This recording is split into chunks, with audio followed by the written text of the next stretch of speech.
the busiest man to have ever walked down on this planet, on this land, the most responsible man, the man with the greatest responsibility।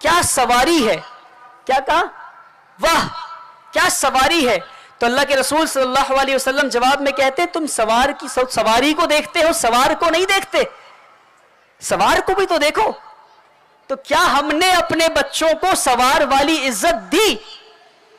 کیا ہم نے اپنے بچوں کو سوار والی عزت دی؟ کیا ہم نے بتایا کہ وہ کتنے عزیز ہیں؟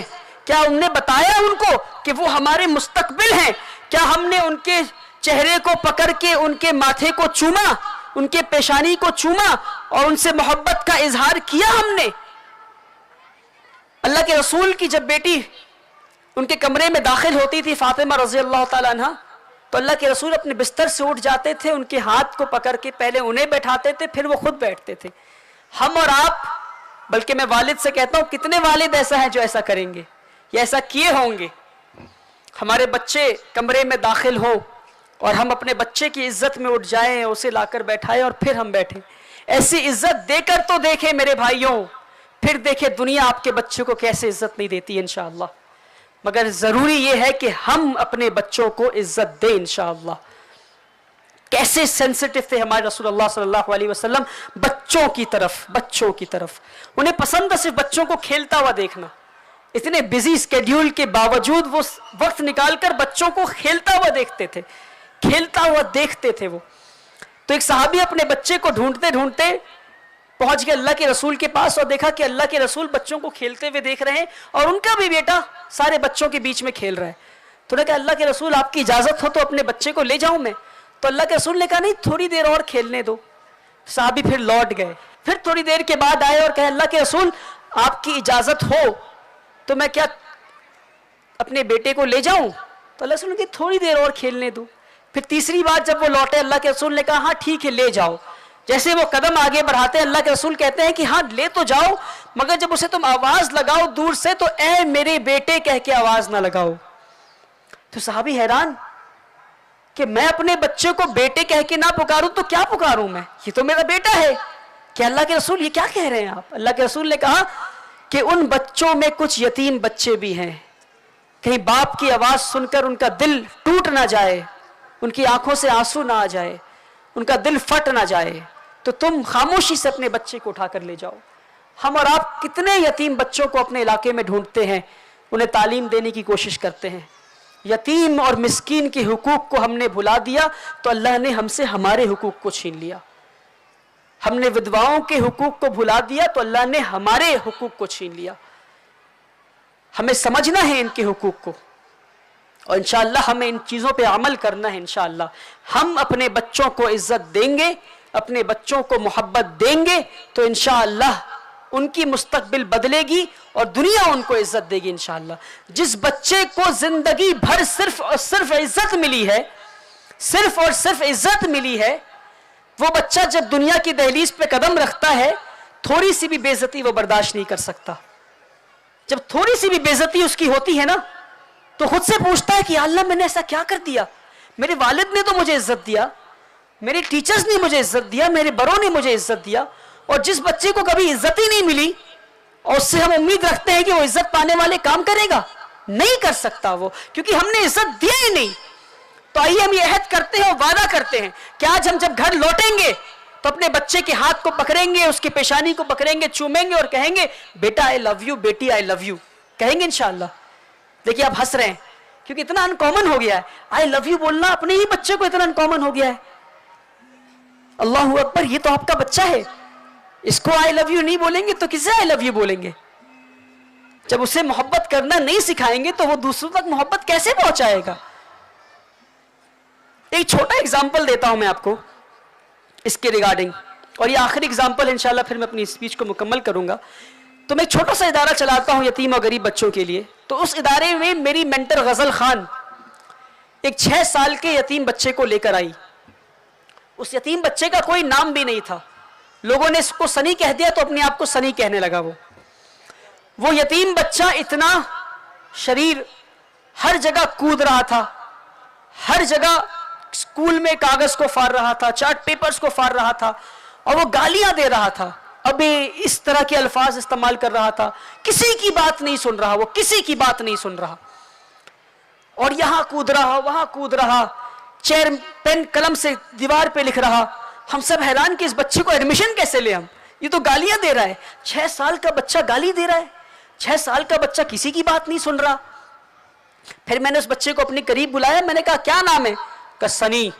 ہم نے کہا اچھا سنی ادھر آؤ. تو سنی کا میں نے ہاتھ پکڑا, پھر اس کا میں نے چہرے کو پکڑا اور اس کی پیشانی کو اپنے ہونٹ سے کم 30 سیکنڈ تک لگا کے رکھا میں, 30 سیکنڈ تک لگا کے رکھا میں. پھر میں کہا سنی جا کر بیٹھ جاؤ. پھر جو وہ سنی جا کر کرسی پہ بیٹھا تو اگلے آدھے گھنٹے تک وہ ہلا نہیں. تو جو میری مینٹر تھی, جس نے زندگی بھر 18 سال میری مینٹرنگ کی اور میری لائف کوچ اور میری کاؤنسلر رہی, وہ مجھے اس طرح حیرانی سے دیکھ رہی, ولی what just happened. تو میں نے کہا this child has for the first time witnessed and felt the human warmth. اس بچے کو 6 سال میں کسی نے انسان کی گرماہٹ کبھی محسوس نہیں ہوئی, انسانی محبت کیا ہوتا ہے اسے پتہ نہیں تھا. تو یہ ہمارے حالات ہیں. ایسے نہ جانے کتنے یتیم بچے ہمارے معاشرے میں ہیں, اور ہمارے اپنے بچے بھی ایسے ہیں جو محبت کے لیے یہاں وہاں جا رہے ہیں, فون دیکھ رہے ہیں, اپنا وقت برباد کر رہے ہیں. تعلیم کا حصہ ہے تربیت, اور اگر ہم نے بچوں کو محبت دے کر, عزت دے کر تربیت نہیں دی تو ان کے حالات نہیں بدلیں گے. میرے بھائیوں, سوال بھی ہوا تھا اپنے بچوں کو بے خوف کیسے بنائیں ہم, بے خوف عزت دے کر بنائیں ہم. جب گھر میں عزت دیں گے تو گھر میں وہ بے خوف ہوں گے. اپنے بچوں کو بتائیں اور یہ پالیسی بنا لیں, اصول بنا لیں.